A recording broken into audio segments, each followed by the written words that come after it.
اللہ تعالیٰ کی حمد و ثنا، تعریف و توصیف اور رسول مکرم نبی معظم صلی اللہ علیہ وسلم کی ذات پاک پہ درود و سلام کے بعد جس مقام ذیشان کی تلاوت میں نے آپ کے سامنے کی ہے،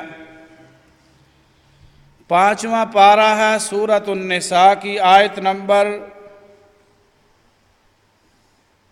65 ہے،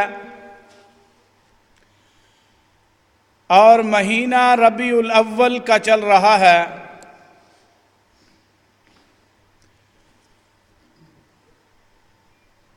عام طور پہ ربیع الاول میں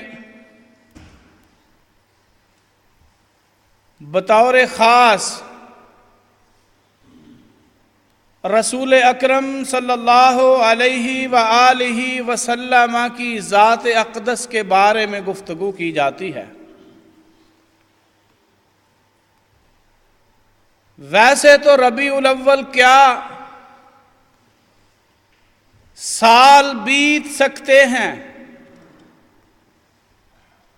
کئی ربیع الاول آ سکتے ہیں، مگر رسول اللہ کے خد و خال سیرت طیبہ پہ گفتگو مواد ختم نہیں ہو سکتا۔ میرے بھائیوں اور عزیزوں، اس مسجد میں بھی کئی جمعوں سے خطبہ اردو کا ہو یا انگلش میں رسول مکرم نبی محترم کی اہمیت، فضیلت، آپ کی اطاعت فرما برداری کے بارے میں، آپ کی شخصیت بالا کے بارے میں گفتگو ہو رہی ہے۔ آج میں چاہوں گا کہ آپ بھائیوں کے سامنے رسول مکرم علیہ السلام کی ذات کے حوالے سے ہمارے اوپر کیا لازم ہے۔ رسول اللہ علیہ السلام نے ہمیشہ اپنی امت کی فکر کی۔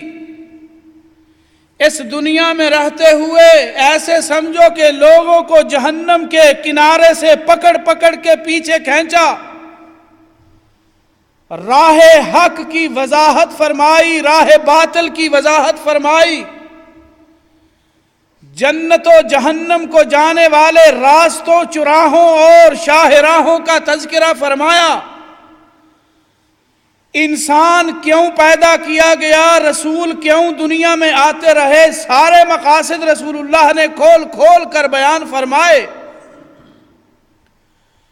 بھائی رسول اللہ نے تو بیان فرمائے، بس اب ہمارے ذمے میں کیا ہے؟ کیوں رسول اللہ آئے؟ کیوں رسول اللہ علیہ السلام نے مکہ چھوڑا، مدینہ میں گئے؟ کیوں رسول اللہ علیہ السلام نے مکے والوں کی تکلیفوں کو برداشت کیا؟ کیوں رسول اللہ علیہ السلام نے جنگوں میں بذات خود حصہ لیا؟ کیوں رسول اللہ علیہ السلام نے جنگ احد میں اپنے دانت مبارک شہید کروائے، سر میں زخم آئے؟ کیوں؟ وجہ کیا تھی؟ کہ میری امت کے لوگ راہ حق پا جائیں، میری امت کے لوگوں تک اسلام کا پیغام پہنچ جائے، آنے والے لوگوں تک، قیامت تک کے لوگوں تک اللہ کا پیغام پہنچ جائے، جنت کو جانے والا راستہ کھلا نظر آئے ان کو، جہنم میں جانے والا راستہ بھی کھلا نظر آئے، تاکہ میری امت کے لوگ جہنم میں جانے سے بچ جائیں۔ بھائیو،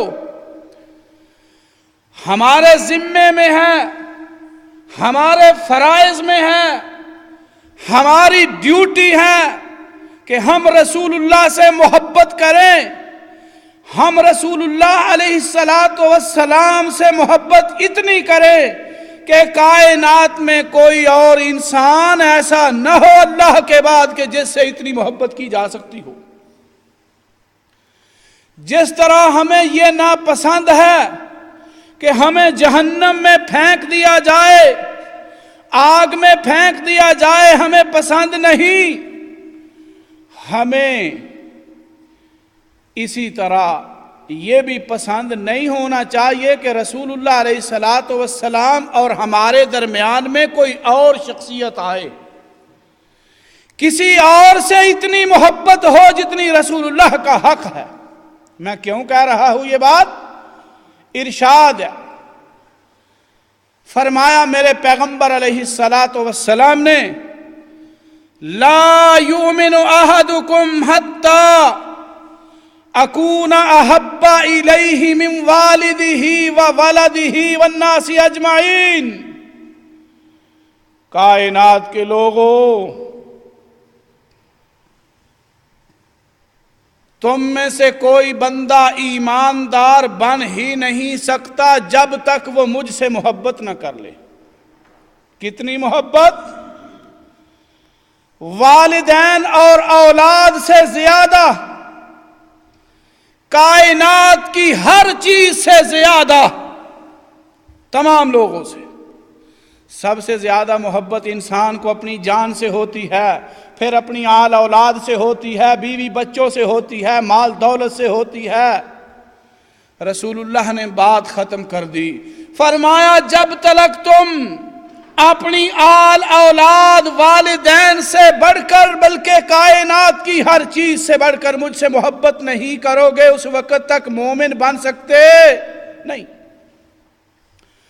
ایک دن عمر فاروق رضی اللہ تعالی عنہ، تسی ناراض تے نہیں عمر فاروق نال؟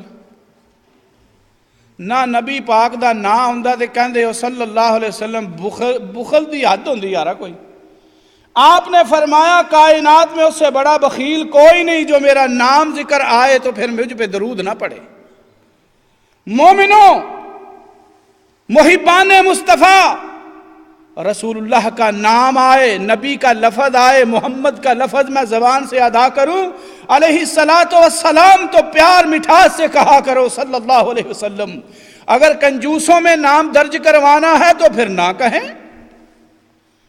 عمر فاروق رضی اللہ تعالی عنہ کہتے ہیں، یا نبی اللہ، آپ سے میں سب سے کائنات میں سب سے زیادہ محبت کرتا ہوں مگر اپنی جان سے زیادہ نہیں۔ کتنا سچا صحابی ہے، جو دل میں ہے بات کر دی، جو علم میں بات آئی وہ کر دی۔ اج کل دا مسلمان ہوندا نا تے کہندا یا نبی اللہ تواڈے تو ود کے تے خیر ہو شے ہی کوئی نہیں، لیکن پھسا کے تے آپ ہی نکل جاندا۔ رسول پاک نو کتے پھسا کے تے نکل جاندا۔ عرض کرتے ہیں آقا مجھے آپ سے اتنی محبت ہے کہ کائنات میں اور کوئی شخصیت ایسی نہیں کہ جس سے میں اتنی محبت کرتا ہوں، الا نفسی، مگر میری جان۔ میرے مصطفیٰ نے فرمایا عمر بات نہیں بنے گی جب تک اپنی جان سے بھی زیادہ محبت مجھ سے نہیں کرو گے۔ میرے فاروق اعظم رضی اللہ تعالی عنہ نے فوراً اپنی جو ہے وہ عقیدے نظریے کی اصلاح فرمائی۔ عرض کرتے ہیں آقا آج کے بعد، اب کے بعد کائنات میں کوئی ایسی چیز نہیں، ایون میری جان بھی، جو آپ سے، آپ کی جان مبارک سے، آپ کی عظمت سے، آپ کی محبت سے، آپ کی ذات بالا سے مجھے زیادہ عزیز ہو۔ آپ نے فرمایا الآن یا عمر، بات اب بنی ہے عمر، اب ہے ایمان کی تکمیل۔ یہ صحابہ کا ایمان ہے، یہ صحابہ کا دستور ہے، جب تک پتہ نہیں، جب پتہ چل گیا پھر 10 دن نہیں مانگے سوچنے کے لیے،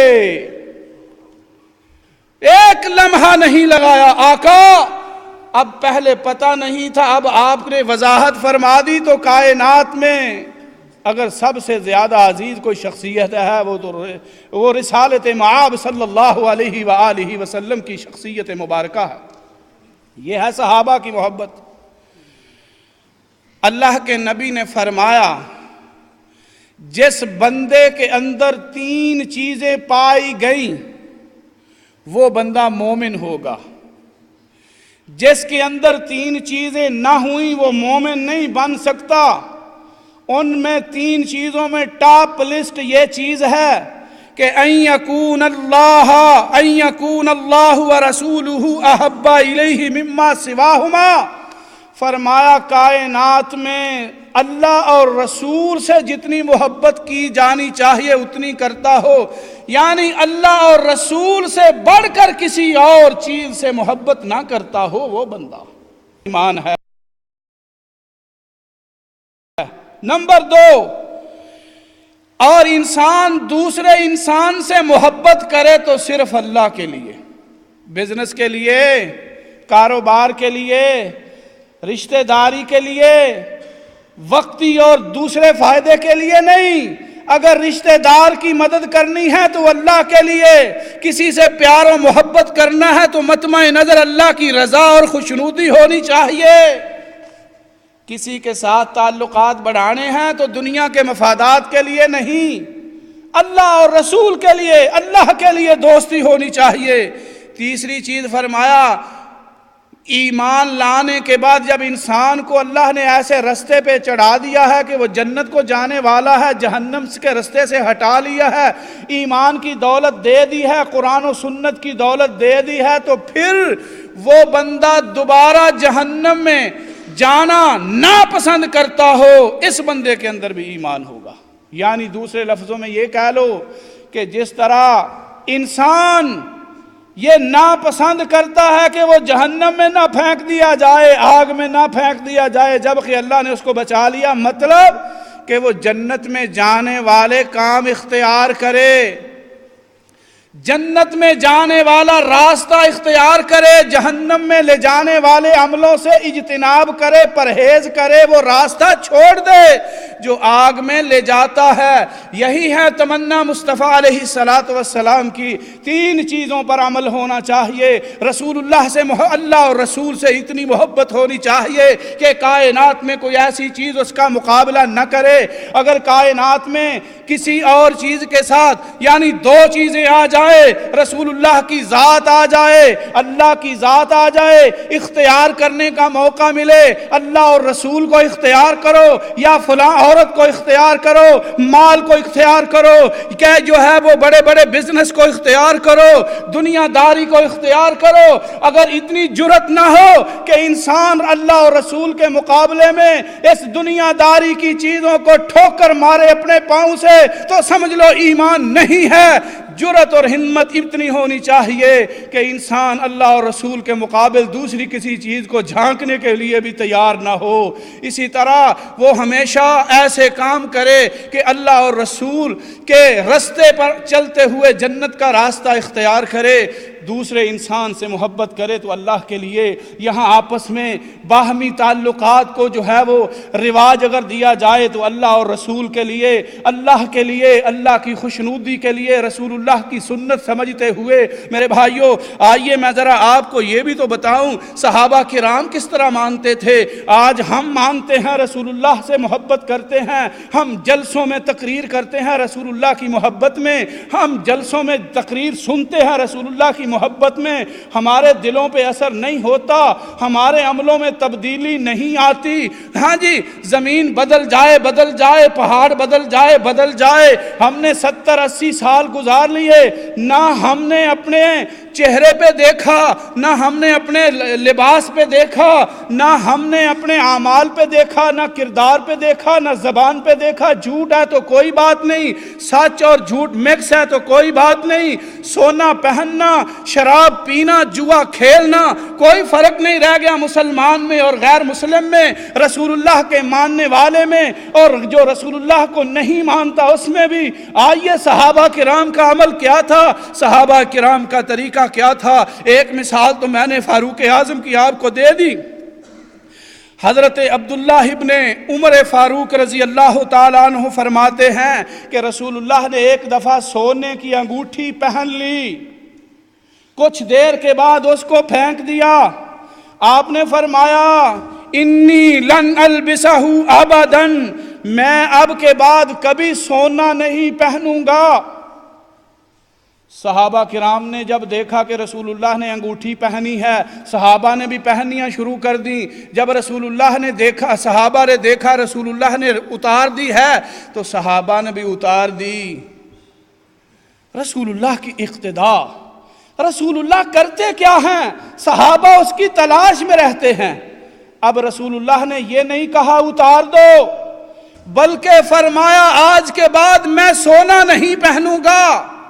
دوسری روایتوں میں آتا ہے اللہ نے مسلمان کے یعنی اس امت کے مردوں پر سونے کو حرام قرار دے دیا ہے، مگر یہاں یہ بات نہیں ہے۔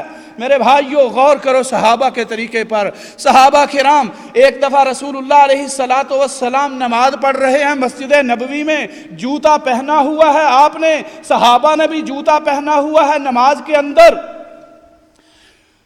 دوران نماز رسول اللہ نے جوتا اتار دیا۔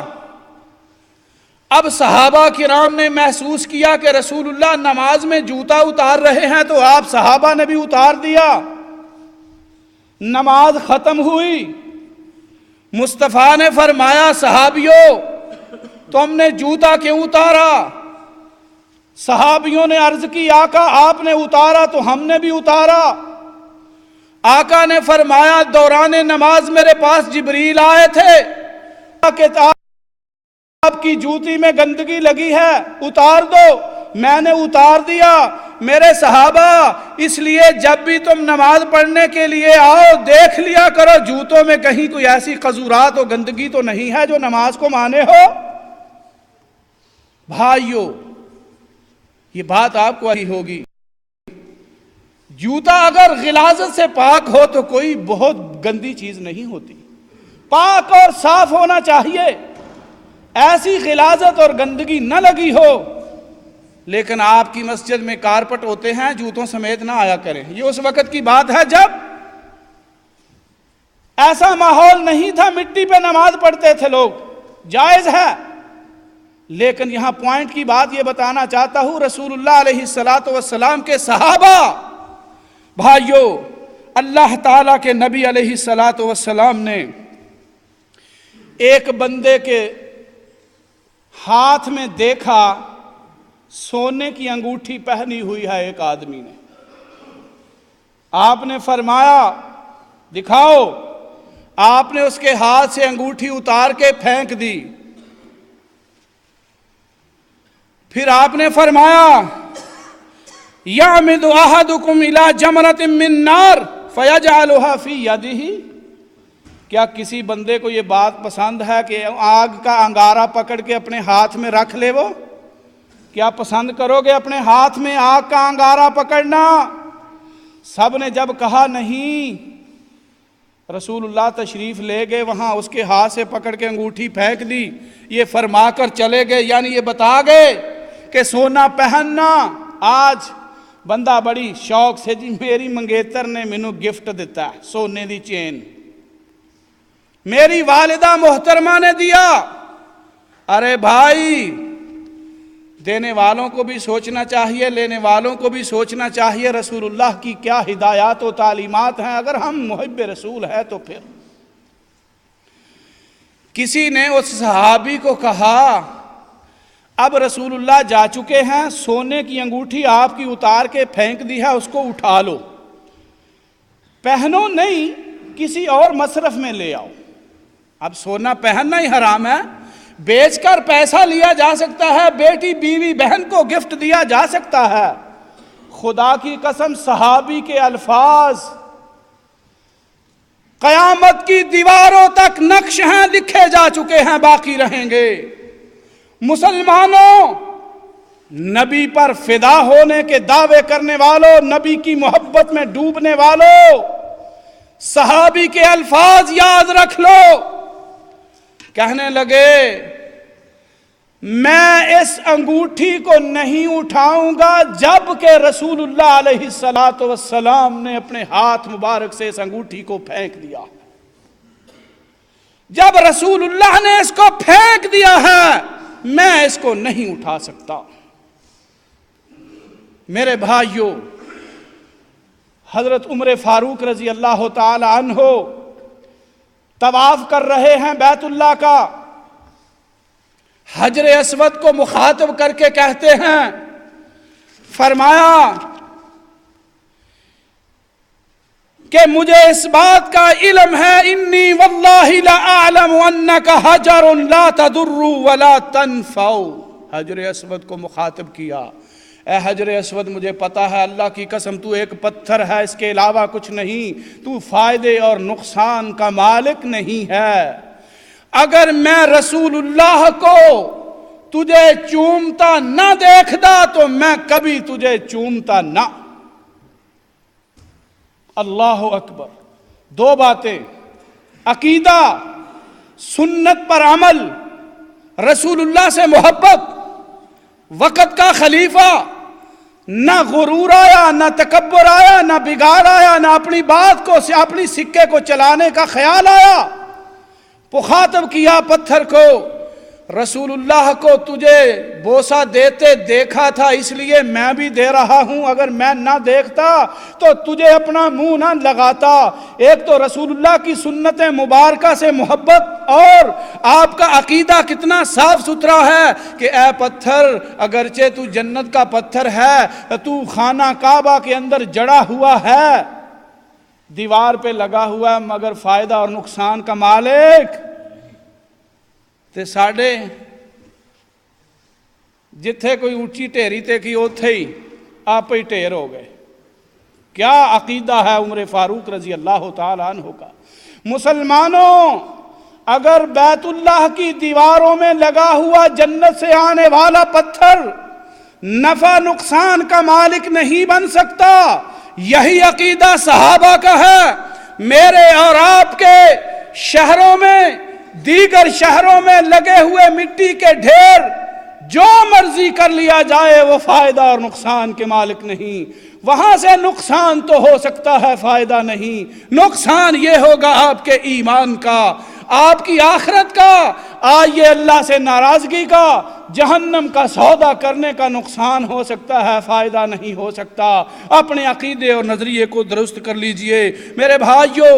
صحابہ کرام نے حضرت عمر فاروق رضی اللہ تعالی عنہ بیت اللہ کا طواف کر رہے ہیں، جو 3 چکروں میں رمل کرتے ہیں، تھوڑا آہستہ آہستہ دوڑتے ہیں۔ عمر فاروق دوڑ رہے ہیں اور فرما رہے ہیں کیا وجہ ہے کہ آج ہم دوڑتے ہیں، حالانکہ یہ سنت اس وقت تھی جب رسول اللہ تشریف لائے تھے مدینہ منورہ سے۔ مشرکین نے ہمیں کہا کہ کمزور ہو گئے ہیں، مگر رسول اللہ نے فرمایا ان کو شو کر دو، دکھا دو کہ ہم کمزور نہیں ہیں، ہمارے اندر ابھی طاقت ہے۔ اللہ نے مشرکین کو ہلاک و برباد کر دیا ہے۔ آج کیا وجہ؟ عمر فاروق نے جو لفظ فرمائے وہ یہ فرمایا، شیء صنعہ رسول اللہ صلی اللہ علیہ وسلم فلا نحب ان نترکہ۔ رب اکبر کی قسم، اگر رسول اللہ نے جو عمل کیا ہے اس کی وجہ اس وقت تھی یا آج نہیں ہے، مگر ہم پسند نہیں کرتے کہ جو عمل رسول اللہ نے کیا اس کو اپنی زندگی میں چھوڑا جائے۔ ہم جب بھی طواف کریں گے 3 چکروں میں رمل کریں گے، اس لیے کہ رسول اللہ کی سنت ہے۔ او دوستو، آؤ آج اپنے عقیدے اور نظریے کی اصلاح کرو، رسول اللہ کی سنت کو زندہ کرو۔ رسول اللہ صلی اللہ علیہ وسلم یہ بات پسند کرتے تھے، فرمایا کل امتی یدخلون الجنت الا من ابا، قیل ومن یابا یا رسول اللہ، قال من اتانی دخل الجنہ ومن عصانی فقد ابا۔ فرمایا رسول اللہ نے میری امت کا ہر فرد و بشر جنت میں جائے گا، مگر جو جنت میں نہیں جانا چاہے گا وہ جنت میں نہیں جا سکتا۔ صحابیوں نے عرض کی فوراً میرے آقا بتائیے۔ رسول اللہ علیہ السلام سے پوچھا جنت میں جانے سے انکاری کون ہو سکتا ہے؟ میرے آقا نے فرمایا جس نے میری اطاعت کی وہ جنت میں جائے گا، جو میری اطاعت سے منہ موڑ لے گا، میری فرما برداری سے منہ موڑ لے گا، وہ جنت میں جانے سے انکار کرے گا۔ وہ خود لکھ رہا ہے کہ میں جنت میں نہیں جانا چاہتا۔ میں انہی الفاظ پہ اکتفا کرتا ہوں۔ یہ حب رسول کے تقاضے ہیں۔